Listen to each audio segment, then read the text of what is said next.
Graça e paz, amados. Bom dia. Que Deus os abençoe. Que a paz de Deus continue sobre sua vida aí, em nome de Jesus. Abra a palavra do Senhor no Evangelho de João, capítulo 8. Agora a partir do versículo 21. A exposição dessa manhã será até o versículo 59. Como não tem como a gente expor versículo por versículo, senão a gente fica aqui até meia-noite. Nós vamos ler os versículos centrais do tema dessa mensagem e vamos discorrer sobre o tema central daquilo que Jesus está discutindo com aqueles que estão ali na porta do templo, na área dos dízimos. Como vocês vieram no domingo passado, vocês ouviram todo esse ensinamento aí sobre onde Jesus tinha o costume de se colocar para contestar ou pregar um novo reino, a palavra que Deus tinha dado, a nova ordem de um novo reino chegado até a Jerusalém, o reino de Deus, através do Filho dele, Jesus. Então, nesse contexto, Jesus, numa outra feita, ou num outro dia, ou numa outra hora, aqui fala de outra feita, lhes falou dizendo: vou retirar-me, e vós me procurareis, mas perecereis no vosso pecado. Para onde eu vou, vós não podeis ir. Então diziam os judeus: terá ele acaso a intenção de suicidar-se? Porque diz: para onde eu vou, vós não podeis ir. E prosseguiu: vós sois cá de baixo, eu sou lá de cima. Vós sois deste mundo, eu deste mundo não sou. Por isso vos disse que morrereis nos vossos pecados, porque se não crerdes que eu sou, morrereis nos vossos pecados. Então lhe perguntaram: quem és tu? Respondeu-lhe Jesus: quem é que desde o princípio vos tenho dito? Muitas coisas tenho para dizer a vosso respeito e vos julgar, porém aquele que me enviou é verdadeiro, de modo que as coisas que dele tenho ouvido, essas digo ao mundo. Eles, porém, não atinaram que lhes falava do Pai. Disse-lhes, pois, Jesus: quando levantardes o Filho do Homem, então sabereis que eu sou, e que nada faço por mim mesmo, mas falo como o Pai me ensinou. E aquele que me enviou está comigo, não me deixou só, porque eu faço sempre o que lhe agrada. Dito estas coisas, muitos creram nele. Disse, pois, Jesus aos judeus que haviam crido nele: se vós permanecerdes na minha palavra, sois verdadeiramente meus discípulos, e conhecereis, e a verdade. Esse é um dos versículos que geralmente a gente decora assim: conhecereis a verdade vos libertará. E aqui está o contexto desse versículo, a história toda desse versículo. E daí por diante, Jesus começa a combater e fazer o contraste da verdade absoluta e da verdade relativa, chamada de mentira. Porque toda verdade que é relativa, que não é absoluta, ela é uma mentira. Ela pode ser verdade para alguém, mas para o Deus, autor e consumador da fé, ela se torna uma mentira. Porque o que o mundo prega hoje é que não existe mais verdade absoluta.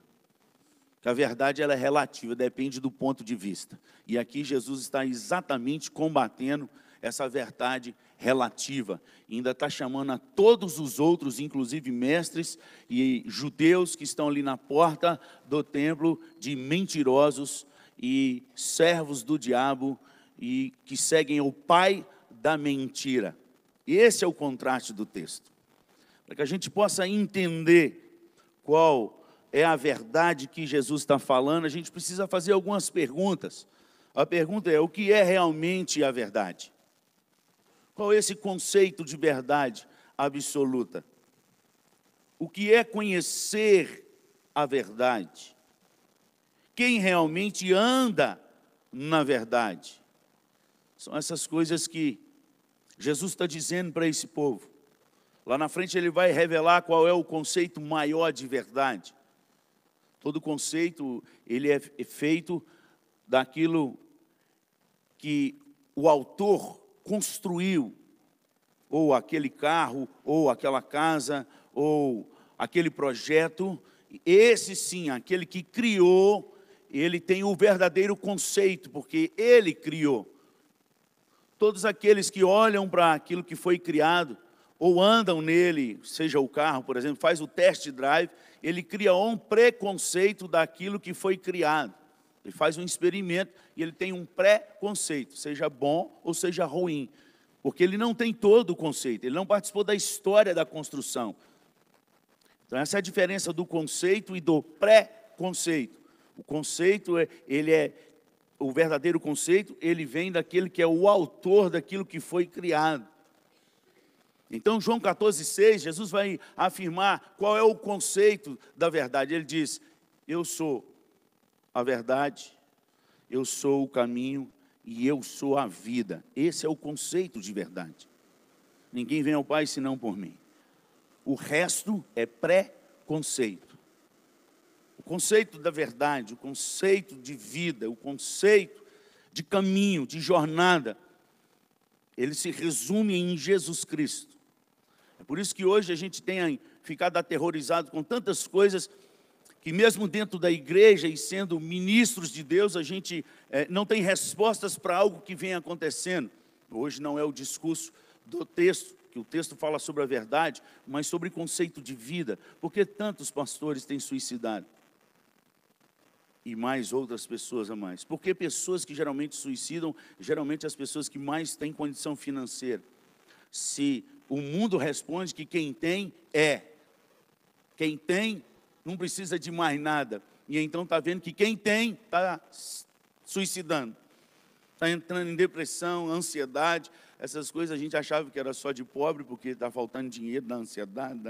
Não. E a gente está vendo que os que mais suicidam no mundo inteiro é aqueles que têm condição financeira, que têm condição estrutural, de diploma, inclusive espiritual. E isso está entrando num caos. Talvez seja, irmãos, porque nós temos olhado a vida com um pré-conceito de vida. E não do óculos daquele que criou a vida. O conceito de vida é Ele. Se nós examinássemos as Escrituras para procurar o verdadeiro conceito de vida, nós pararíamos com esse preconceito de vida que a gente tem vivido dentro das igrejas. E isso Jesus está dizendo agora aqui com a verdade. Então, qual é o parâmetro de conceito de verdade? João 14,6, Jesus. É dele. Ele é a pedra angular, a pedra onde, naquela época, não tinha os elementos eletrônicos que tem hoje, aonde se assentava a pedra no canto, aí puxava o fiozinho e todas as outras pedras tinham que ter o mesmo alinhamento daquela pedra para que o piso ficasse retinho. É o referencial de toda a construção. E Jesus, a palavra do Senhor diz que Ele é a pedra angular. Então não é o seu pastor, a sua igreja, o membro dessa igreja, mas a verdade absoluta, a perfeição, sede perfeitos porque eu sou perfeito, sede santos porque eu, o Senhor teu Deus, sou santo. A pedra angular é Jesus. Então a igreja toda tem que se alinhar a essa pedra. Não é por baixo, mas é por cima. Tanto que Paulo depois fala, uma vez que a gente faz morrer a nossa natureza terrena, e começa a se revestir do novo que se refaz, Colossenses capítulo 3, do versículo 1 ao versículo 17, ele vai falando sobre isso, e ele está falando que, porém, Cristo é tudo e em todos, no versículo 11 de Colossenses 3, ele fala que Deus nos alinhou numa só medida. Fala, não pode haver dentro da igreja nem escravo, nem livre, nem pobre, nem rico, nem de raça nenhuma, porém Cristo é tudo e em todos. Ele está fazendo o alinhamento daquilo que Deus quer para mim e para você. Aqui Jesus está fazendo o alinhamento do que é a verdade. Para dizer, e conhecereis a verdade, e a verdade vos libertará. Ele está dentro no templo, dizendo que o que aquela turma está seguindo dentro do templo não é a verdade absoluta. A verdade é Ele. E é o Pai. E o que Quem que conhece ou quer conhecer a verdade? Aqui o texto não diz, mas João depois explica sobre isso. Na primeira carta de João, eu gostaria que você marcasse João capítulo 8. Isso é só a entrada, eu nem comecei a pregar ainda. Primeira carta de João, marca o João capítulo 8 aí, e vai lá na carta de João. Primeira carta de João, capítulo 2.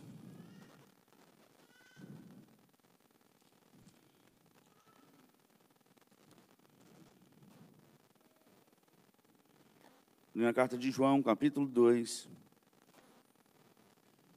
A partir do versículo 3, só para você ter um pouquinho daquilo que Jesus tem em mente, daquilo que é o conceito verdadeiro, o conceito da verdade absoluta, que é o próprio Senhor Jesus. Do versículo 3 ao versículo 5, vamos lá? Ora, sabemos que o temos conhecido, por isso, se guardamos os seus mandamentos, aquele que diz, eu o conheço, e não guarda os seus mandamentos, é mentiroso, e nele não está a verdade. Aquele, entretanto, que guarda a sua palavra, nele verdadeiramente tem sido aperfeiçoado o amor de Deus. Nisto sabemos que estamos nele, versículo 6, que aquele que diz que permanece nele, esse deve, assim como ele, esse é o conceito de verdade. Porque ele está dizendo agora quem é o mentiroso. E ele fala que eles estão andando com o pai da mentira, nesse texto de João 8.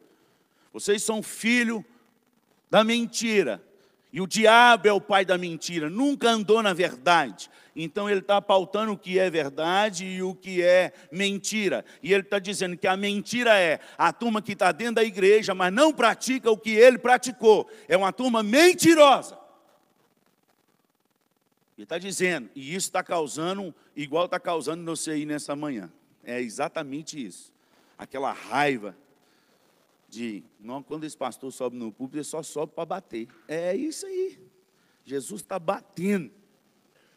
Ele está mexendo, ele está tirando a paz daqueles judeus que estão indo todos uma vez por ano levar os seus dízimos lá no gasofilácio, está dando dízimo de hortelã, de cominho, está jejuando, está orando, e ele está dizendo, vocês são tudo mentirosos.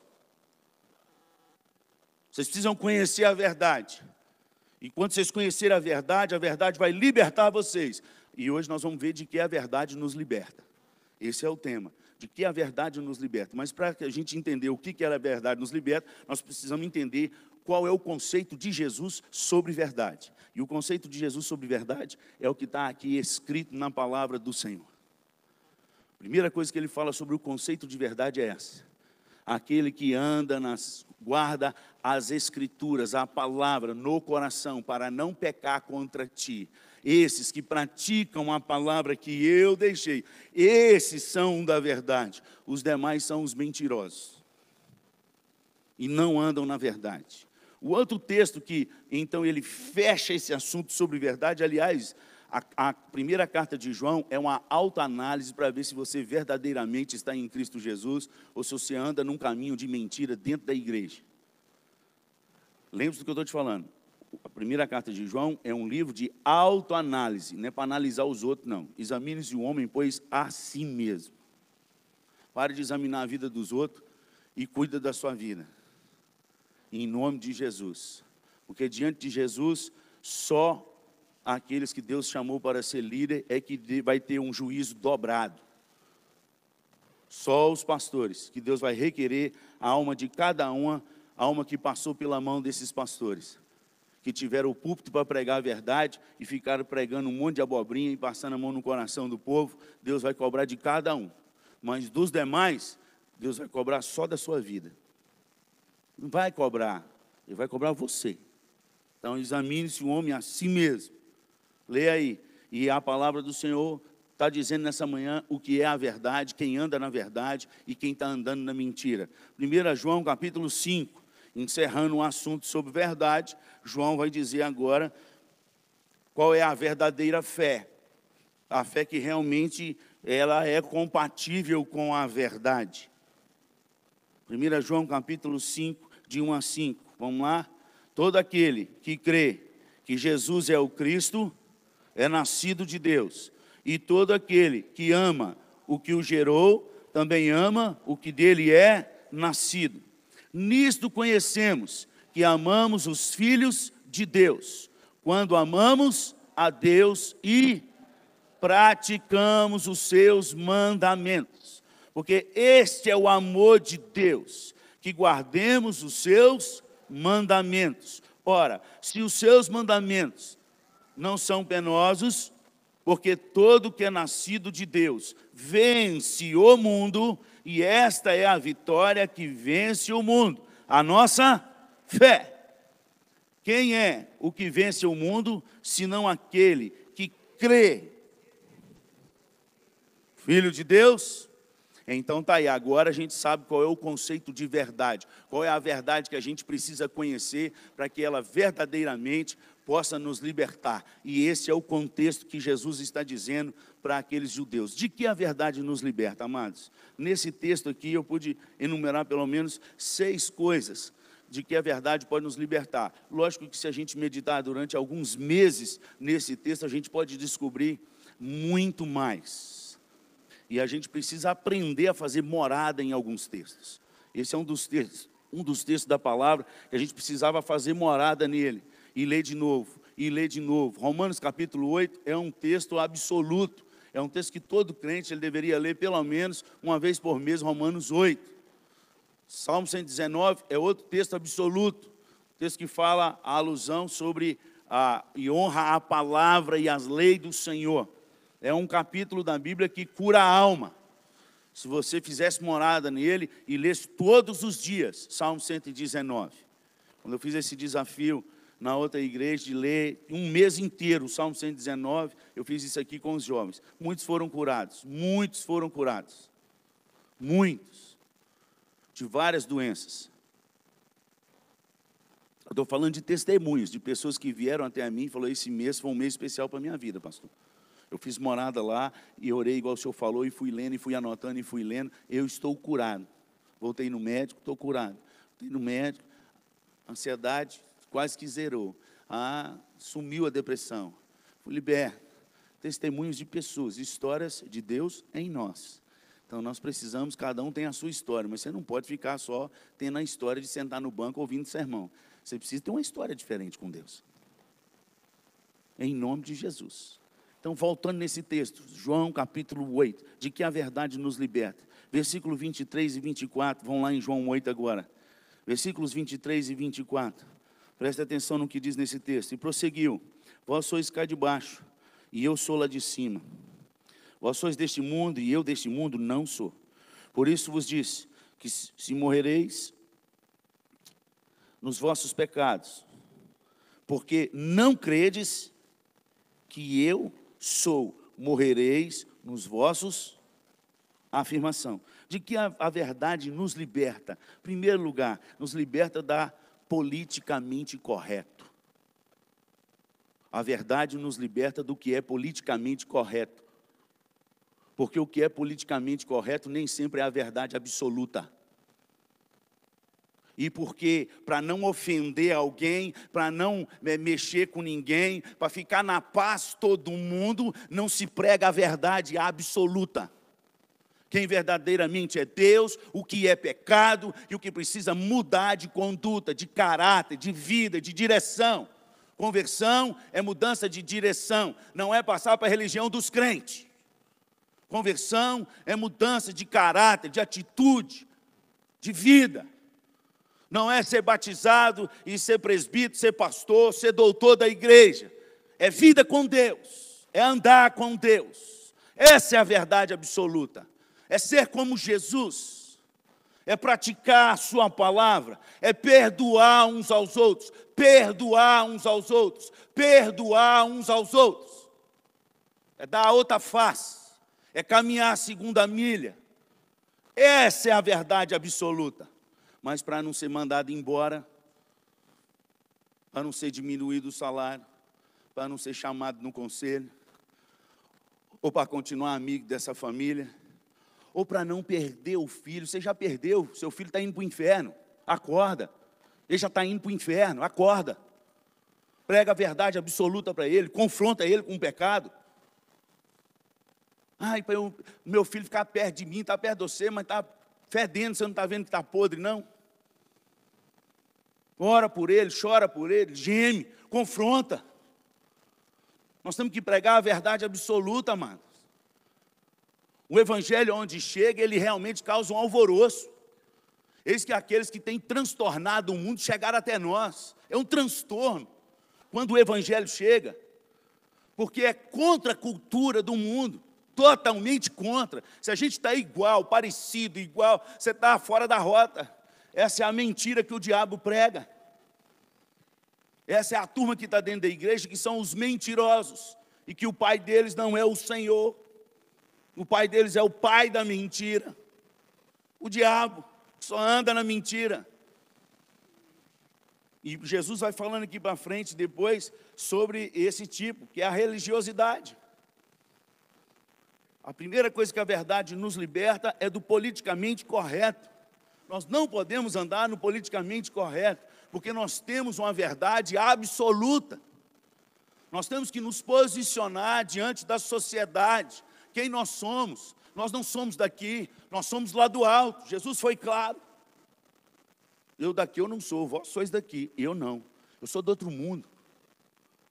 E ele falou que aquele que crê nele, conhece a verdade, anda como ele andou e passa a ser cidadão dos céus. Ou seja, você não é daqui, meu irmão, acorda.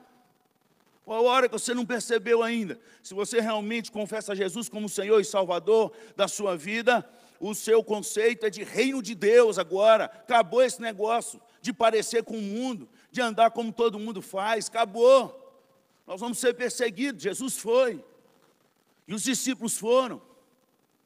Se não tem perseguição, tem alguma coisa errada na minha vida e na sua.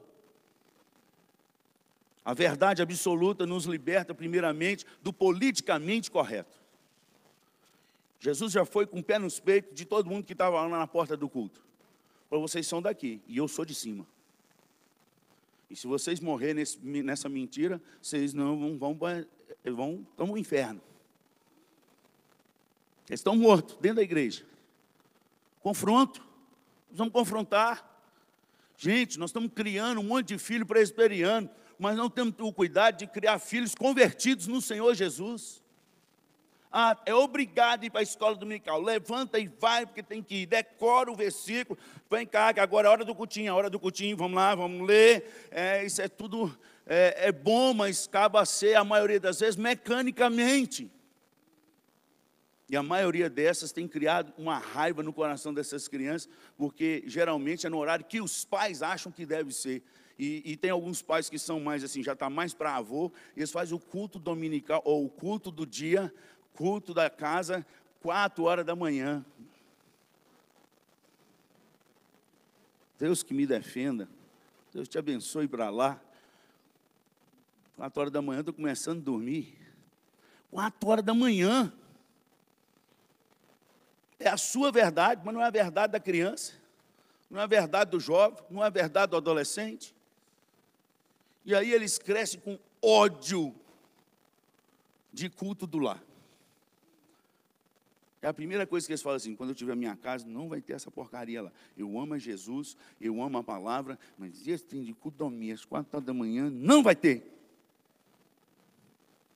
Nós estamos rindo porque nós já nos achamos por aí. Em algum momento nós estamos incluídos nesse negócio. Semana de oração. Agora a nossa, graças a Deus, para a turma mais nova, é à noite. Mas eu peguei a época que era 6 horas da manhã. Aí, porque os alunos, os jovens estudavam às 7 da manhã, eles resolveram a boa ideia de passar para 5:30 da manhã, para todos os jovens estar lá antes de ir para a aula. Meu Deus do céu! Que oração do inferno era aquela na minha vida. Eu gostava de ficar deitado na cama até faltando 10 para 5 e chegar já os limites do atrasado, do 15 minutos que vai fechar o portão, não vai. Aquela tensão, adrenalina, porque aí acordava, né? Aí acorda, vai dar, não vai dar, não dá, vai dar, deu! Cheguei e assisti aula.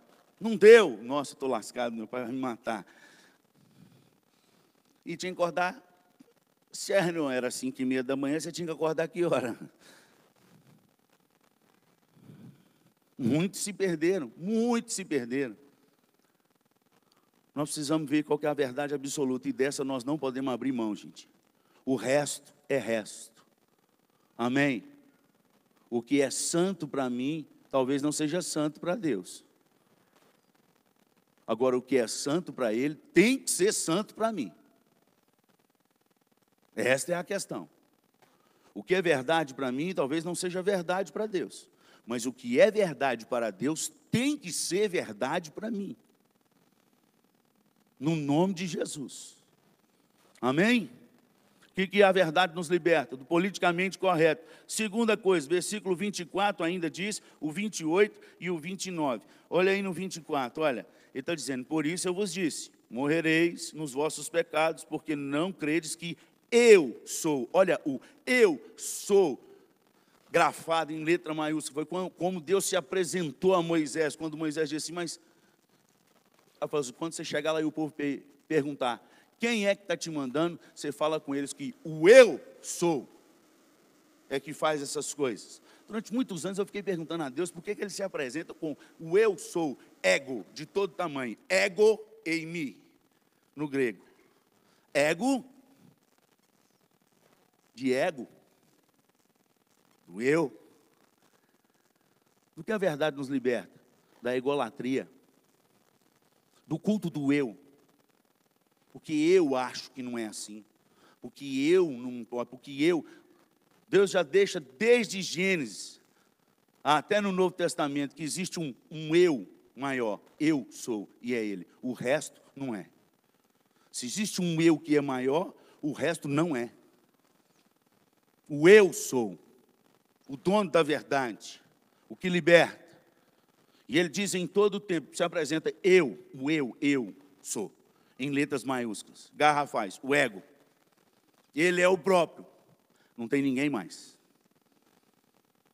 Ele nos liberta dessa idolatria. E ele diz, eu sendo o eu sou, olha as expressões que ele usa no versículo aí, 28 e versículo 29. Versículo 28, disse-lhes, pois, Jesus, quando levantardes o Filho do Homem, então sabereis que eu sou, e que nada faço, mas falo como, e aquele que me enviou não me deixou só, porque eu faço o quê? Eu faço o quê? Eu faço sempre, sempre, sempre o que lhe agrada. O eu sou, sendo o eu sou, ele se submete ao Pai. Quem é você para achar que você é melhor do que Jesus, hein? Quem é você? Como diz o pastor Jeremias esses dias falando, tem uma turma aí que sai declarando e profetizando em nome de Deus, coisa que ele nem falou. Eu declaro, Deus. Ele não consegue nem declarar para o cachorro dele falar em português. Eu declaro que hoje você vai parar de latir, você vai falar comigo em português. E o cachorro, uau, uau. Ele não consegue nem declarar para o cachorro dele falar, mas quer declarar para Deus alguma coisa.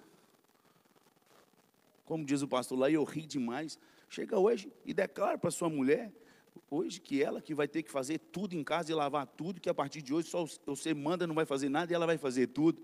Vamos ver se ela vai obedecer. O que vai dar lá na sua casa hoje? Depois procura o pastor Vumar para aconselhar. Jesus sendo o eu sou, você vai ver em todo o tempo da vida dele, o grande eu sou, se esvaziou de si mesmo, para obedecer, se tornou obediente, o grande eu sou, está nos ensinando que ele sendo o eu sou, ele obedeceu ao Pai, e se a gente realmente conhece essa verdade, a verdade nos liberta de nós mesmos, nós não passamos a ser mais nada, nós não apitamos mais a nossa vida, quem apita é Deus, tem que ser Deus. Para de ter Deus dentro da lâmpada aí, meu filho. Para de ficar esfregando essa lâmpada e fazendo 3 pedidos todo dia a Deus. Deus não é Aladim, não. Deus é Deus. Oh, Deus, estou precisando. Oh, Deus, me ajuda. Oh, Deus, estou doente. Oh, Deus, me cura. Oh, Deus. fica esfregando a lâmpada do Aladim, e eis que tem 3 desejos hoje. Deus é Deus, gente. Deus é soberano. Ele tem um propósito muito maior nas nossas vidas e através das nossas vidas do que ficar satisfazendo o nosso ego, os nossos desejos. Coisas que a gente talvez, muitas vezes, não vão compreender. Muitas vezes, eu não consigo compreender num texto de avivamento, da presença de Deus, do pessoa cheia do Espírito Santo, transbordando do poder de Deus, grandes sinais, maravilhas, operando através da vida de Estevão, e o homem de Deus morre na pedrada. Tinha tanto pecador dentro da igreja para morrer na pedrada, vai morrer logo um cheio, um transbordando. Aí a gente fala assim, não, que é isso, você está falando assim porque não é seu filho. Porque põe seu filho no lugar, você vai achar um monte de pecador na igreja rapidinho. Independente de quem é seu filho, independente do que ele faz, independente se ele está dentro da igreja ou se ele está fora, põe seu filho na reta das pedradas. Fala, tem tanto, você vai achar na hora. Olha aquele pastor lá, ele que tinha que tomar uma pedrada, ele está preparado. Meu filho, não, Jesus. Não consigo entender. Por que 2 estão na mesma prisão, Pedro e Tiago, a igreja orando, Tiago perde a cabeça, Pedro, os portões abrem automaticamente. O primeiro portão automático do mundo foi Deus que criou, de ferro, abriu automaticamente. Tinha 2, cheio de Deus, todos 2, discípulos de Cristo. Um perde a cabeça, o outro portão abre automaticamente, o anjo vai até ele, porque a soberania de Deus. Explica e prega a soberania de Deus para a mãe de Tiago, no velório lá. Não explica. Coisas que não se explicam. Gente, Deus sendo Deus, Jesus sendo o Senhor, o eu sou, o grande eu sou, obedeceu. Sabe onde que está esse texto assim mais claro para derrubar a gente, para a gente ficar até sem dormir? No dia que o Espírito de Deus revelou isso no meu coração, já li a Bíblia várias vezes, mas teve um dia que eu não dei conta desse texto. Ele garrou na minha alma. Hebreus, capítulo 5. Olha aí para você ver, joga na tela para nós. Hebreus, capítulo 5, a partir do versículo 8. Depois você lê o capítulo todo de Hebreus, que é sensacional esse capítulo. Olha, embora sendo filho, aprendeu, presta atenção no que está escrito aí. Embora sendo filho de Deus, ele aprendeu a obediência pelas coisas que Jesus, esse é Jesus.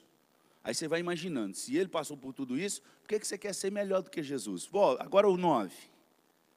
E tendo sido aperfeiçoado, tornou-se o autor da salvação eterna.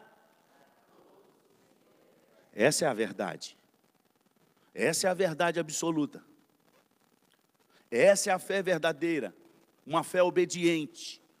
Não, eu creio em Jesus, eu creio em Deus Pai Todo-Poderoso, Criador dos céus e da terra. Eu creio, sabe o credo, sabe a Constituição, sabe, mas não obedece. É pela graça, é pela fé, mediante a graça sim, mas é uma fé obediente, está aí, ó, uma fé que obedece. Ele é autor da salvação, tornou-se autor da salvação eterna, e tem uma turma que ele é o autor da salvação, e é só essa turma, e a turma está escrita ali, para todos os que lhe... Essa é a fé verdadeira. É aí que essa turma entra no contexto, e começa aí a reclamar, e falar, nós somos filhos de Abraão, porque né, o Abraão é pai da fé. Salvação pela fé. Abraão é pai da fé. Logo eu sou filho de Abraão. Onde ele está, eu também vou estar. É isso que eles estão falando no texto. Somos filhos de Abraão. Você vai ler o texto aí em Romanos, você continua em João capítulo 8, e ele continua falando aí. Agora, olha aí, versículo 39. Então eles responderam, nosso pai é Abraão. Disse-lhe Jesus. Vamos lá?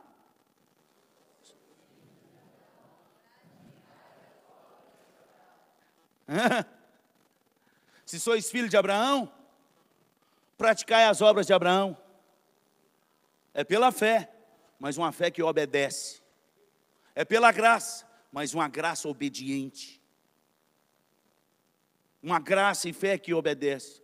Olha, pastor, mas é pelas obras ou pela fé? Ô filho, deixa eu te falar uma coisa para você tirar essa dúvida do seu coração de uma vez por todas. As obras, elas só identificam onde a gente está, se é no caminho largo ou se é no caminho estreito. É pelos frutos que se conhece a árvore, aonde a árvore está plantada.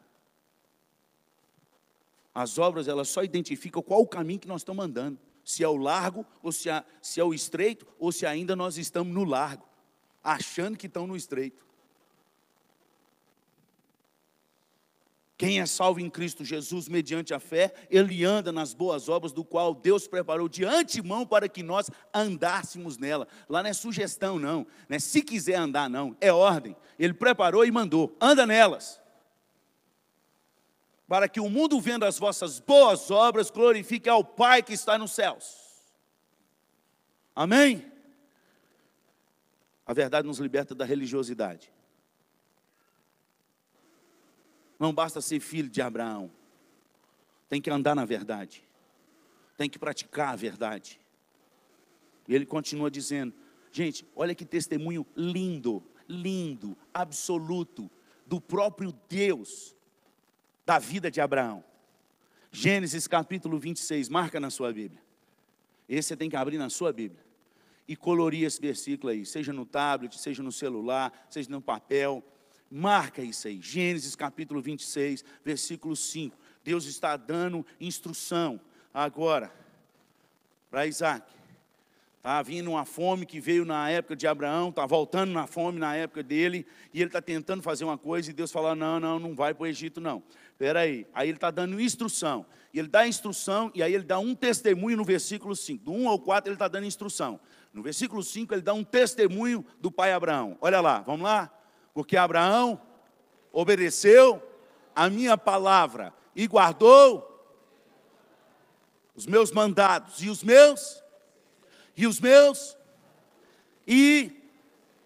olha o tanto que ele guardou. Guardo no coração a tua palavra, para não pecar contra ti. Olha o tanto que ele guardou. Quem deu esse testemunho? Deus. De quem? De Abraão. Você é filho de Abraão? Então obedece. É isso que Jesus está falando com essa turma. Se é filho de Abraão, tem o mesmo testemunho dele. Obedece. Anda comigo. Essa é a verdade.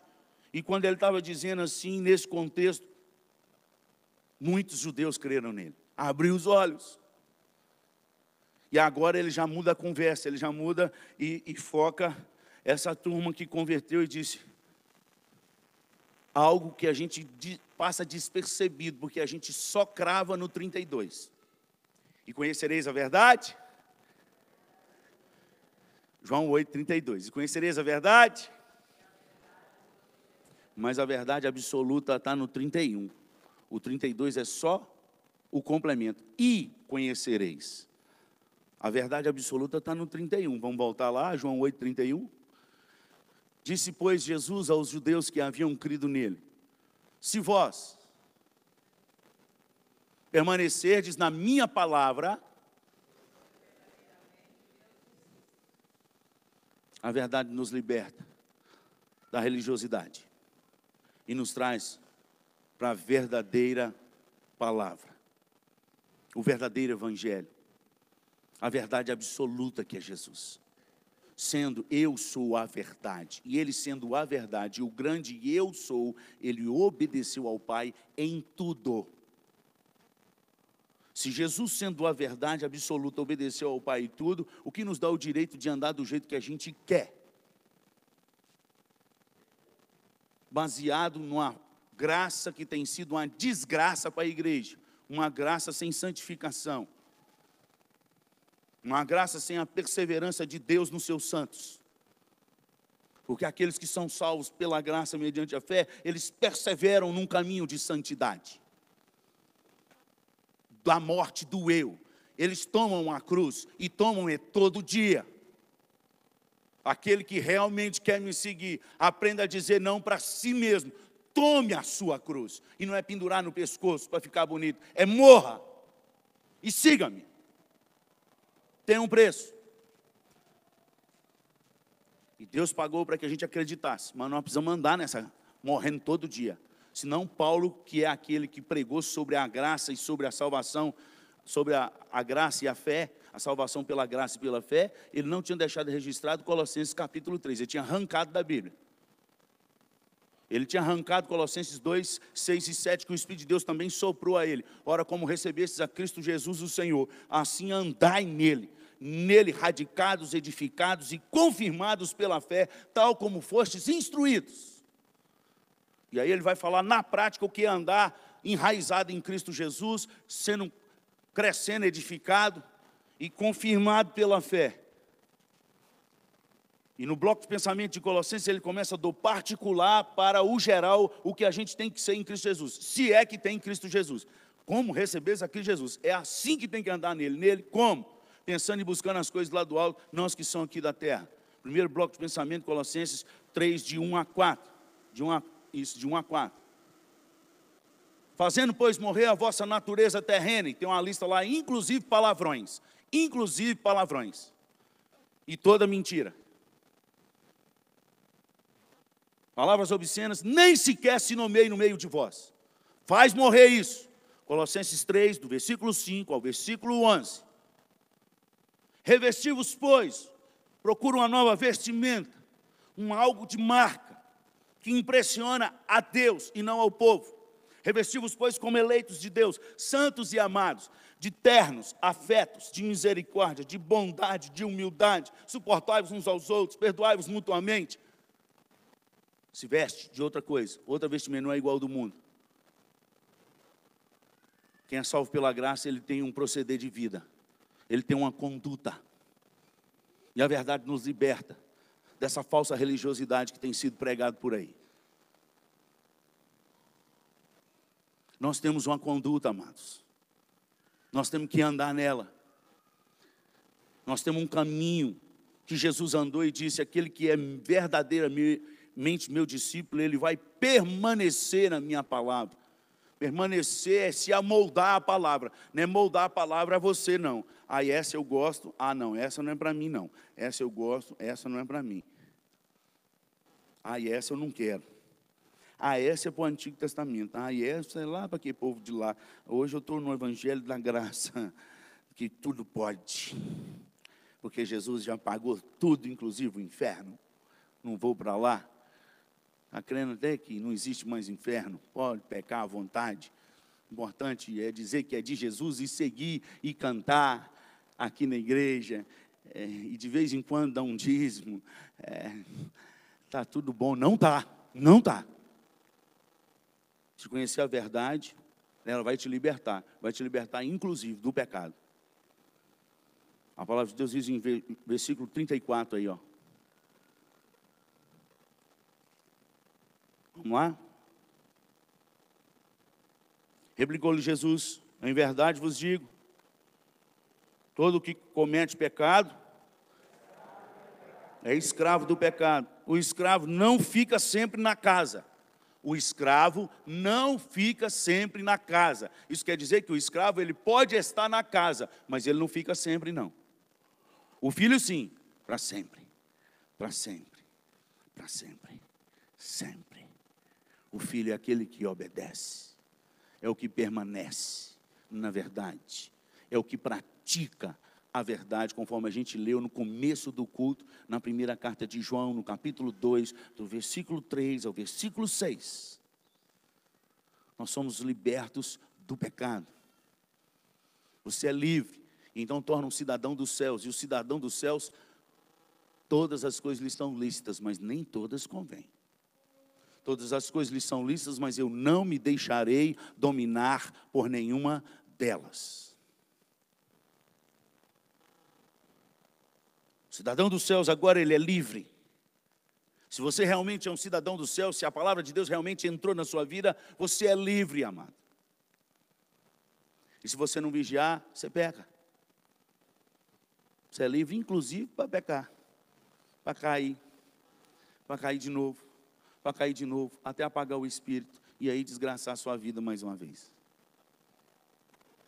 Você é livre. Livre para matar o eu todo dia. Você tem esse poder. Você tem o poder de dizer sim e de dizer não. Porque você é cidadão dos céus. Você foi transportado do império das trevas para o reino da maravilhosa luz. E agora tem um processo de santificação, de lavagem. E essa, Deus falou, é que é para a gente fazer. Sede santos porque eu, o Senhor vosso Deus, sou santo. Aprenda a separar o precioso do vil, o santo do profano. Ande em santidade em todos os processos e cuidados da sua vida. Todos. Não é só no domingo, quando escuta pastor, não. Ou quando canta um hino e engrossa a voz, não. Em todos os seus atos. Onde está registrado isso, pastor? Na carta de Pedro. Primeira carta de Pedro, você vai ver no capítulo 1. Lê lá entre o versículo 13 e o versículo 17, e você vai ver a lenhada que nós vamos tomar. Inclusive, Pedro fala que essa carta foi escrita exatamente para falar sobre a graça genuína. Ou seja, naquela época já tinha uma graça fake. Ele registra isso na primeira carta dele, no capítulo 5, eu creio que lá pelo versículo, entre o versículo 10 e 13, ele está falando sobre isso. Eu vou escrever essa carta resumidamente para vos falar de uma graça genuína, ou seja, a outra é fake. E a graça genuína inclui santificação em toda a nossa vida. Inclusive no casamento. Capítulo 3 ele gasta para falar sobre a santidade no casamento. Por isso tem muita gente dentro da igreja, serve de Deus, e as orações dele não passam do teto, principalmente os homens. Versículo 7 de 1 Pedro 3 fala o motivo. Quem casou, filho, tem obrigação, e não é diante da mulher não, é diante de Deus. Você tem a opção de ficar aí, eunuco gospel. Celibato, dom do celibato. Você pode se fazer eunuco.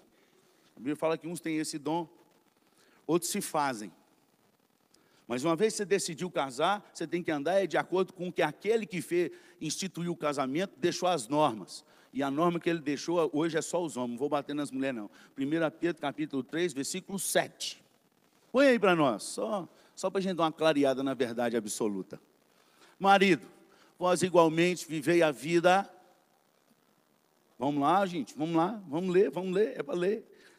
É para perder o sono mesmo. Maridos, vós igualmente vivei a vida comum do lar, e tendo consideração para com a vossa mulher como a parte mais, tratai-a porque sois juntamente herdeiros da mesma graça de vida, para que não se interrompam as vossas orações. E Deus não brinca de ser Deus, não. Nós brincamos de ser crente. Mas Deus não brinca de ser Deus e nem o diabo brinca de ser diabo. Ele vem para roubar, matar e destruir. E ele faz isso mesmo. E Deus deixou uma ordem para aqueles que querem ter vida santa no lar. Essa é a parte do marido. E se a gente não faz, é simples. Pode cansar de orar, filho. Não passa nem de você. Não responde. São interrompidas. Aí está a resposta, porque você ora tantos anos algumas coisas e Deus nunca te respondeu. Começa a tratar bem sua esposa, você vai ver que sua oração vai chegar via WhatsApp, né? Nem Sedex, você é papum. Trata ela com dignidade, com honra, com pompa. Começa hoje pedindo perdão pelo que passou. Nem lista o que você fez de errado, porque a lista é tão grande que vai ficar até o ano que vem, pedindo perdão. Mas começa uma vida diferente. Essa é a verdade. Isso é verdade, gente. E Jesus disse, aquele que anda na verdade, ele pratica os ensinamentos de Jesus. A gente lê e salta. Lê e salta. Foi bem, maldita a hora que eu vim na escola dominical. Esse pastor gordinho me lenhou. Eu não, filho. Jesus está abrindo o seu coração para você mudar de vida, para você melhorar, para dar um upgrade aí no seu casamento, para consertar o que está errado. E a parte da mulher, ela lê depois. A responsabilidade dela é maior do que a nossa, porque ela é que tem o poder na mão de destruir o lar e de reconstruir o lar. Mulher sábia edifica a casa, mas é insensata com as próprias mãos a derruba. Só tem esse versículo para mulher, não tem para homem. E foi Deus que nos criou. Então, se Ele deixou aí, tem um negócio, um hábito na mulher diferente do homem. É melhor. Só que Deus vai cobrar, porque a quem muito é dado, muito vai ser cobrado, gente. Entendeu? A verdade nos liberta desse falso evangelho que tem sido pregado por aí, que tapa buraco, passa a mão na cabeça. A verdade nos liberta da morte eterna. A verdade nos liberta da surdez espiritual. Jesus falou: se vocês não têm entendido que eu sou o Filho, que eu sou, é porque vocês estão surdos. É o versículo 47. Quando nós conhecemos a verdade absoluta, a gente começa a escutar. E a gente é livre da morte eterna. A gente poderia trabalhar, mas o tempo já está indo e a gente precisa ir para a sala agora, para aqueles que são da minha sala, para continuar apanhando. O pessoal do louvor, vem aqui na frente. E conhecereis a verdade. O que é conhecer essa verdade?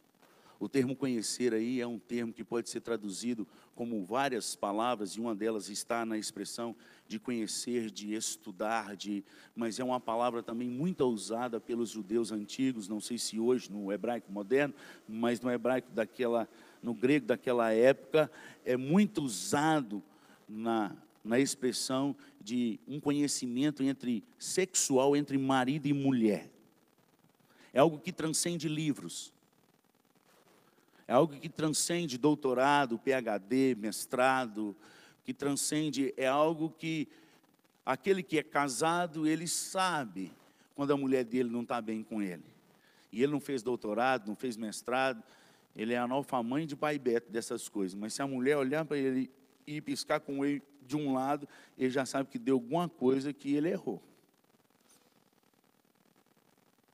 Se a mulher dele olhar para ele, enquanto eu estou pregando assim, às vezes eu olho para minha esposa e de vez em quando, ela, do jeito que ela olha, eu já sei se está demorando demais, se eu já falei aquela história pelo menos umas 10 vezes. É só dela olhar, aí as pessoas não estão vendo nada, eu falo com ela assim: eu sei que eu já falei, mas eu vou contar de novo. Ela não falou nada, ela só olhou. Ela só olhou. Entendeu? Eu sei como o negócio está indo muito ruim. Eu estou aqui na frente e ela abaixa a cabeça, começa a orar. Eu falei: nossa, está ruim demais, Jesus, me ajuda, melhora. É esse conhecer, de quando levanta e olha, hoje você não está bem. O que está acontecendo? Não, você não está bem. É essa a expressão que Jesus está dizendo aqui. E conhecereis a verdade, de intimidade, de andar junto, de experimentar todos os dias, ao ponto de, quando olhar para a verdade, já sabe o que você está acertando, já sabe o que você está errando. Intimidade. Só assim a verdade te liberta. Que Deus te abençoe. E que possamos nessa manhã, no nome de Jesus, desesperadamente desejar conhecer essa verdade que liberta. Que possa nos libertar do nosso ego, do nosso eu. Essa camisa bonita que eu estou usando aqui na frente, aqui em São Paulo, não tem valor nenhum essa marquinha que está aqui na frente. Porque ninguém conhece essa marca aqui. Mas lá na minha terra, é uma das camisas mais caras que tem na região. Quando olha o Rzinho, fala: nossa. Uns falam Habit, outros falam Habit. Quem entende inglês, problema seu, eu não entendo, problema meu. Lá, na hora que eles batem o olho aqui, eles identificam. Vocês, usando ou não usando? O que você está querendo dizer com isso, pastor? Quando Jesus bate o olho em nós, Ele sabe qual é a marca que está na gente. E a marca que vai valer para a vida eterna é só o que Jesus falou. Não é que pastor, denominação, não é o que os homens falam. É o que Jesus falou. A marca que nos marca e que faz a verdade, que toca o coração do Pai, é bem diferente da do mundo. Bem diferente. Os valores do reino de Deus é absolutamente diferente, radicalmente contra os valores do mundo. Porque no mundo quem tem mais quem é o primeiro é o que vale. No reino dos céus, quem é o último e servo de todos é o que é. Nesse mundo quem mais tem é que a gente tem que dar uma melhor atenção. No reino dos céus, quem mais perde e quem perder tudo aqui é que vai ganhar com ele lá. No reino dos céus é totalmente diferente. E quando a gente conhece essa verdade absoluta, nós somos livres dessa escravidão do consumismo. Nós somos livres dessa escravidão de ter que prestar contas para todo mundo, porque nós já prestamos a conta ao autor e consumador da fé. E mesmo quando nós somos reprovados, Ele nos ama e nos dá uma nova chance. As pessoas nos condenam. Se caímos, ai, ai. Mas diante do Senhor, toda vez que nós caímos, Ele deixa claro, essas coisas vos escrevi. João deixa em primeira carta de João, capítulo 2, a partir do primeiro versículo. Filhinhos, essas coisas vos escrevi para que não pequeis. Não pequeis. Não pequeis. Se contudo pecares, se contudo, é acidente, tendes o advogado diante do Pai. E não é qualquer advogado, é Jesus. É o resto é resto. Ele é o advogado. Pois Ele pagou com seu próprio sangue toda a conta de dívida que estava contra nós, foi cancelada naquela cruz. Quando a gente conhece essa verdade nos liberta do nosso eu. Eu mais não importa. O que Ele quer é o que eu vou seguir. Está doendo, Deus, mas não para não. Eu quero o Senhor. Isso me basta. Eu segui tantos anos dentro da igreja. Cresci dentro da igreja. Num caminho de mentira. No caminho da desgraça. No caminho da religiosidade. De ser filho de diácono. De cantar na UCP, na UPJ, na UPA, na UMP, no coral da igreja, no grande coral das 300 vozes, uma grande conferência evangelística, Jesus Cristo que tem a ver comigo. Naquela época não tinha nada a ver comigo, mas eu tinha uma voz boa e eu cantava. Hinos que até eu arrepiava e chorava.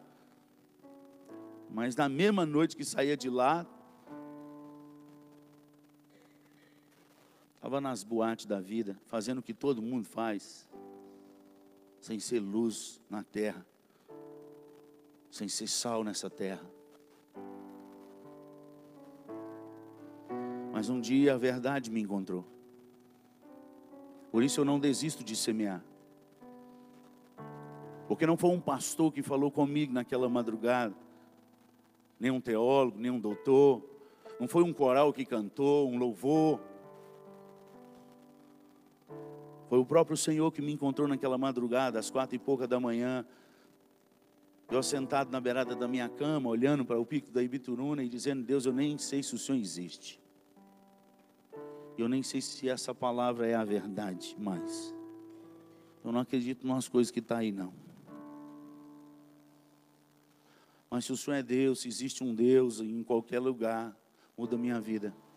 Porque se eu continuar no ritmo que eu estou, eu nunca tive medo de morrer. Tinha medo do inferno, de sentir dor, mas de morrer não. Nem de matar. Falei, nesse ritmo que eu estou, eu não chego aos 25 anos de idade. Eu tinha convicção disso no meu coração. Ou eu morro nas drogas, ou eu morro matando alguém, porque o negócio está indo nesse ritmo e está piorando. Se existe um Deus, muda a minha vida. E meus pais nem sonhavam nisso. Dentro da igreja. Eu estava em todos os cultos de domingo. Durante a semana não, mas nos domingos, batendo cartão. Todos os acampamentos. Congresso, ou era pior de congresso. Olha eu lá. Indo para o inferno a largos passos. Longe da verdade absoluta. Mas naquela madrugada, Deus ouviu a oração daquele jovem desesperado aos 19 anos de idade. Quase que morreu naquela madrugada de overdose de droga e bebida.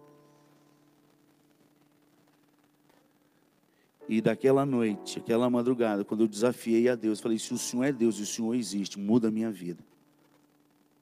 E eu quero experimentar tudo que está nessa palavra. Porque se o Senhor não pode fazer tudo que está nessa palavra, então o Senhor não é Deus. Daquele dia em diante, nunca mais eu fui o mesmo. Eu encontrei a verdade absoluta, que me machuca todas as vezes que eu faço algo errado até hoje. Diminuiu, dos 19 anos aos 47. Mas eu estou morrendo todo dia ainda. Porque Jesus falou que era para tomar a cruz todo dia. Até quando? Até Ele voltar.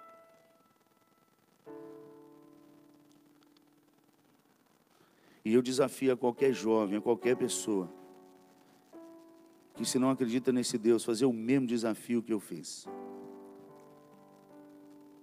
De coração e de verdade.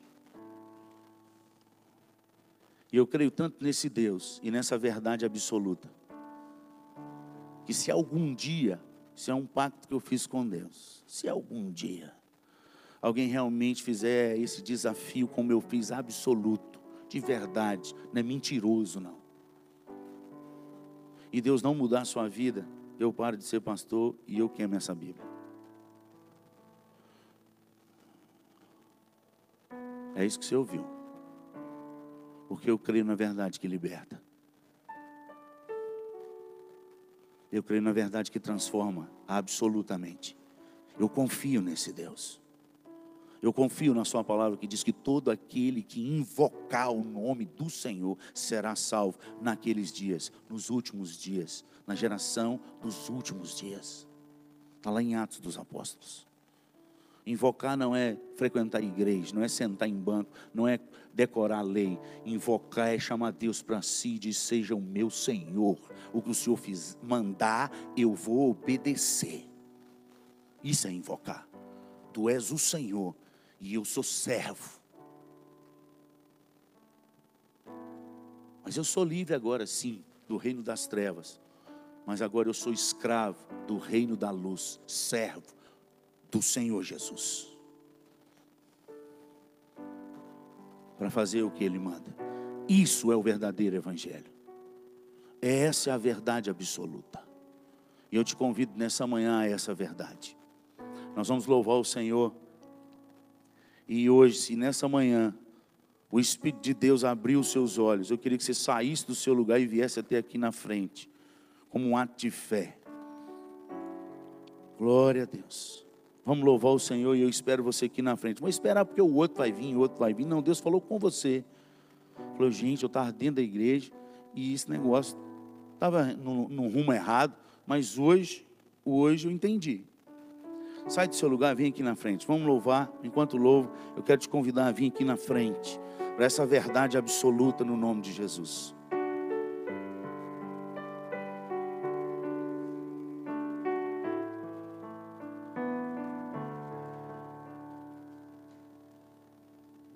Jesus, a ti me achego, com temor no coração, és o meu maior anseio, Rei da minha salvação. Pai, a ti eu agradeço, por tão infinito amor, que recebe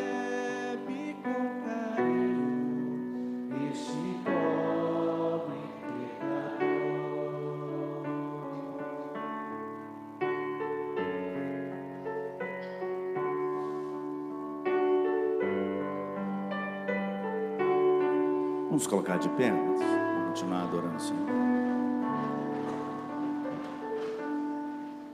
Boa é tua vontade, de onisciente Deus, que teus planos sempre estejam conectados com os teus. Ó, perdoa os meus pecados, venha me disciplinar, e a pureza de tua glória venha em mim habitar. Santo e majestoso Deus, exaltado é o Senhor, coroado sobre a terra, e tua glória e esplendor, teu é todo o domínio, toda honra e poder, pelos séculos dos séculos.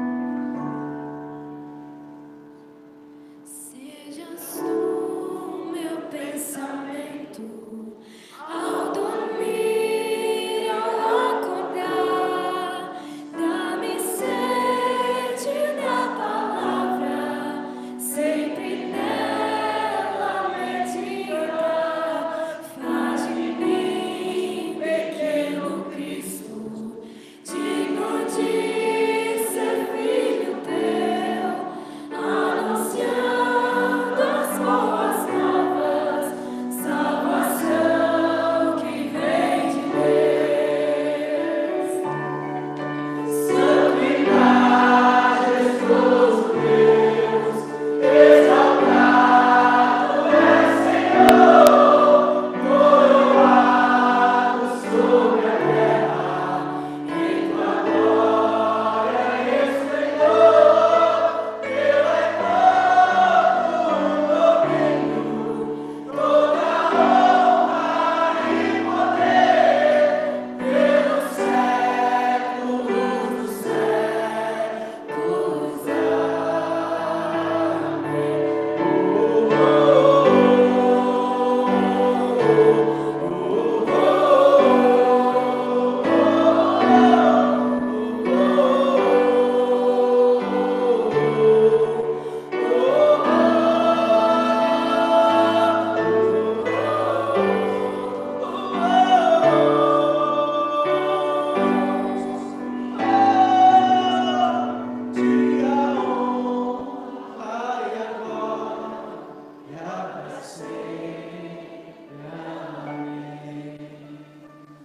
Muito obrigado, Senhor, pela verdade que liberta.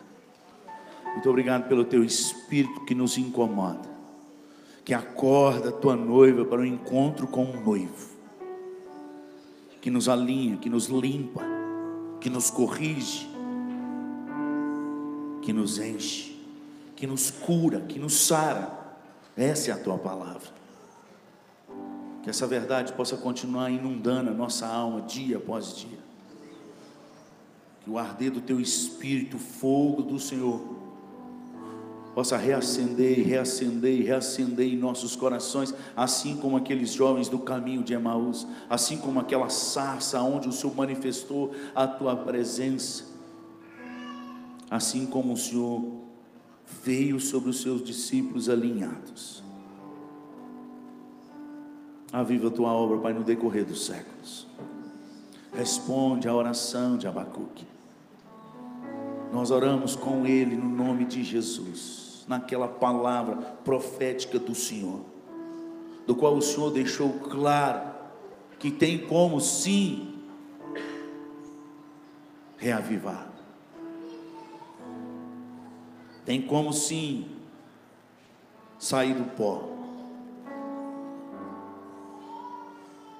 É na tua palavra que diz no Salmo 119, no versículo 25, a minha alma está apegada ao pó, mas ali é uma promessa e uma súplica de um Deus que nos ouve e responde: vivifica-me, traz de volta, dá vida de novo, vivifica-me segundo a tua palavra.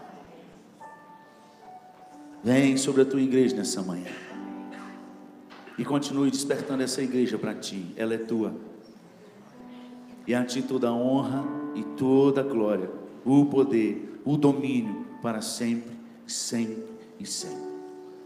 Leva-nos para a sala de aula agora, Senhor, e continue no teu mesmo espírito, nos confrontando, nos alinhando, nos acordando para ti, pois queremos encontrar com o noivo,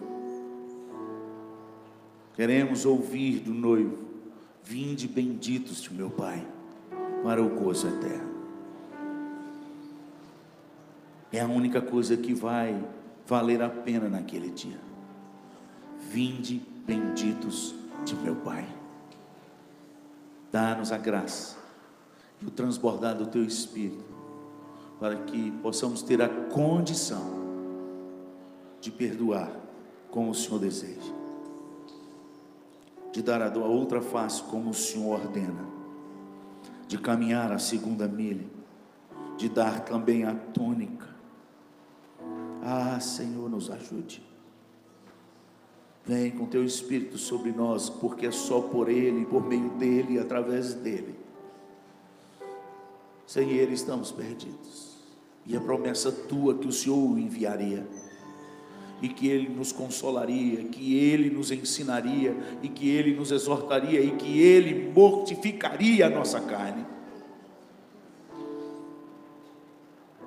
Que a tua palavra se cumpra em nós, no nome de Jesus. Amém. Deus os abençoe. Podem ir para as classes imediatamente.